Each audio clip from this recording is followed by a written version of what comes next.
Hello everyone, and welcome back to the channel, and a Merry Christmas to all. I hope that regardless of whether or not you're celebrating the holiday, that you are having a fantastic day. I thought to celebrate this occasion I'd have a special holiday-themed deck tech. I don't really have any Christmas-themed cards in my game as of yet, but I thought I'd take every wintry-themed card I've got and put it into a deck, and make sure it includes at least one copy. And so what I've got here is a bit of a control deck for you that's all designed around stopping your opponent from attacking. And while this is not the best version of the deck you could build, I did want to take up this sort of challenge when building it. And I'll definitely go over some things I'd change about it toward the end of the video. But starting off, I've got 2 copies of Adult White Dragon. I like the art on this card. I like the moonlit sky in the back with the pine trees covered in snow. It's very nice. Anyway, it's a 7 cost, 7 attack, 7 defense dragon with the Frost Breath ability. For 5 power, this ability turns off all other abilities until the end of your opponent's next turn.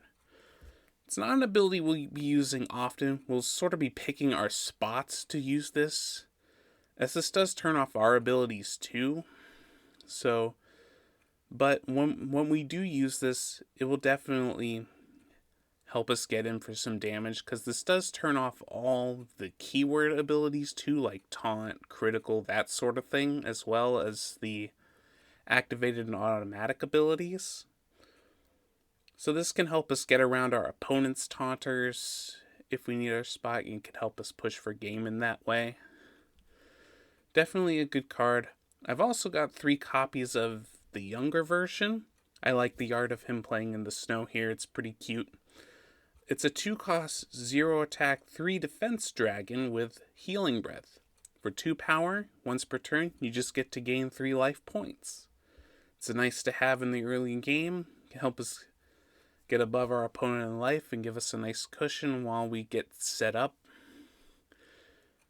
And we have these dragons because of one specific action card, and that's White Dragon's Ice. We've got 3 copies of it.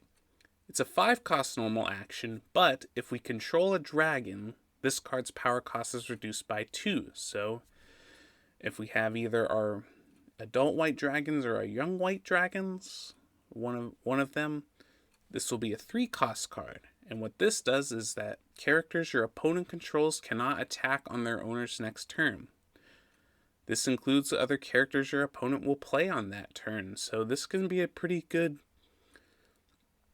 card to have to lock down our opponent's board. And speaking of it stopping attacks, we've also got 3 copies of Sentient Icicle, 2 attack, 3 defense Water Spirit.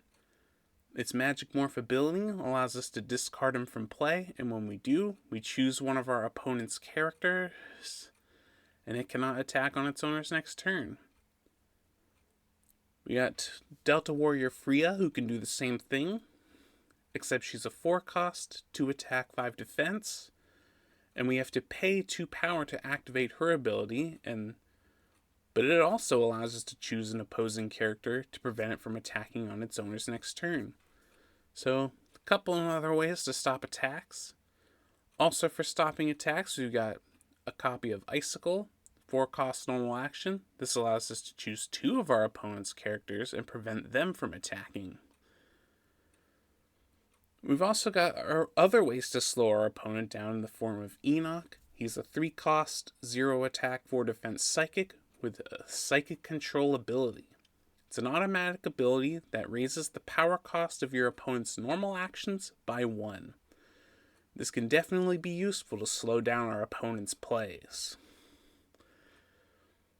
We've also got some taunters to help draw attacks to them, and one of my favorites is Shield Wall. It's a 4 cost machine with 0 attack, 6 defense, and the taunt ability, meaning opposing characters may only attack this character.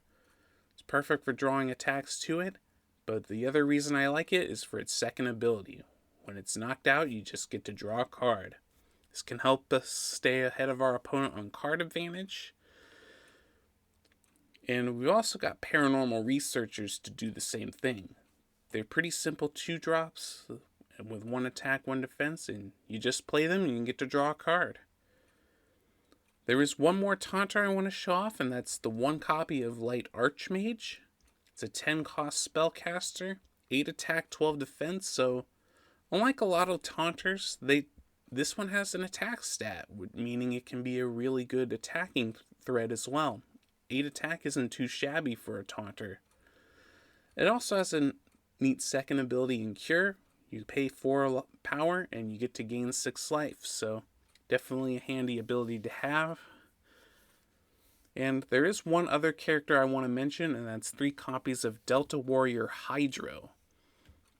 It's a 6 cost, 6 attack, 4 defense, and you get to use his ability, and it allows him to perform a direct attack. And this is going to be one of our main ways of getting in damage. Our opponent's going to have a bunch of characters on the field that might be a bit hard to get around. Hydro ensures that we'll at least have some way to deal damage to our opponent.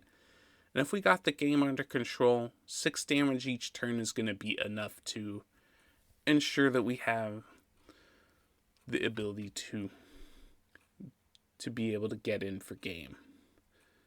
As for the rest of the cards, we've also got 3 copies of Frozen Cave.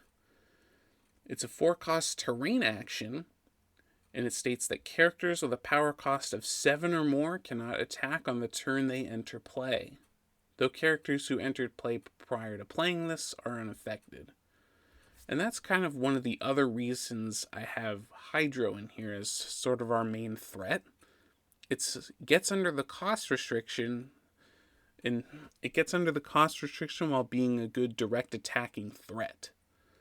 And Frozen Cave will definitely slow our opponent down, especially if they play a bunch of bigger characters.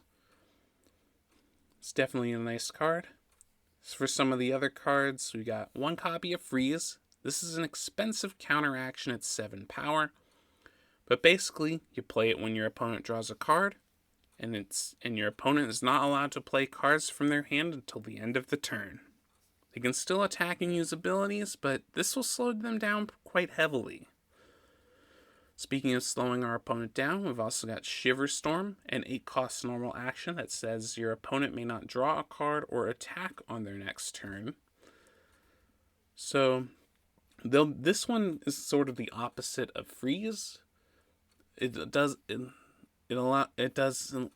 them to play cards but not attack. So this is also a nice one to have to slow down our opponent for a turn. So definitely pick the one you want to use for the situation.